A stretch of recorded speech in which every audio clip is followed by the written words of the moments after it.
Hello students, आज आपण 10th standard अल्जेब्राचा 6 लेसन स्टॅटिस्टिक्समधील प्रॅक्टिस सेट 6.4 मधील क्वेश्चन नंबर 4 पाहणार आहोत. पहा आपल्याला क्वेश्चन काय दिला आहे. Time allotted for the preparation of an examination by some students is shown in the table.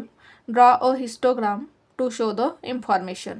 आता आपल्याला स्टुडंट्सने एक्झामची प्रिपरेशन करण्यासाठी जो वेळ दिलेला आहे तो आपल्याला दिलेला आहे आणि आपल्याला त्याच्या आधारे काय करायचं आहे, हिस्टोग्राम काढायचा आहे.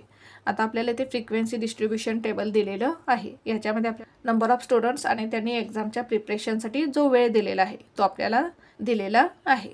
आता हा जो फर्स्ट रो आहे, रोमध्ये आपल्याला क्लास दिलेला आहे आणि सेकंड रोमध्ये आपल्याला फ्रिक्वेन्सी दिलेली आहे.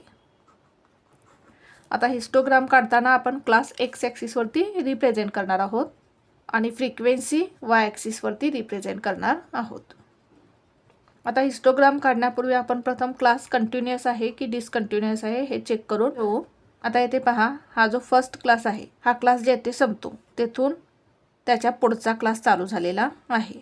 आता या क्लासमध्ये हा क्लास जेथे संपतो तेथून त्याच्या पुढचा क्लास चालू झालेला आहे. म्हणजेच या क्लासचं जे अप्पर लिमिट आहे ते त्याच्या पुढच्या क्लासचं लोअर लिमिट आहे. या क्लासचं जे अप्पर लिमिट आहे ते त्याच्या पुढच्या क्लासचं लोअर लिमिट आहे. म्हणजेच हा क्लास कंटिन्युअस आहे. आता जर क्लास कंटिन्युअस असेल तर हिस्टोग्राम काढताना आपल्याला 2 कॉलम्स तयार करायचे आहेत. फर्स्ट कॉलम काय येईल, क्लास, आणि सेकंड कॉलम काय येईल, फ्रिक्वेन्सी.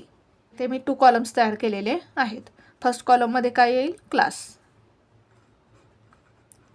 क्लास काय दिलेला आहे आपल्याला, टाइम इन मिनिट्स. सेकंड कॉलममध्ये काय येईल, फ्रिक्वेन्सी. फ्रिक्वेन्सी काय दिलेली आहे आपल्याला, नंबर ऑफ स्टुडंट्स. क्लास लिहून घेऊ आपण 60 to 80, 80 to 100, 100 to 120, 120 to 140, 140 to 160. Frequency लिहून घेऊ आपण 14, 20, 24, 22 and 16. आता आपण हिस्टोग्राम काढून घेऊ. आता ग्राफ काढताना प्रथम आपण एक्स ॲक्सिस आणि वाय ॲक्सिस काढून घेऊ.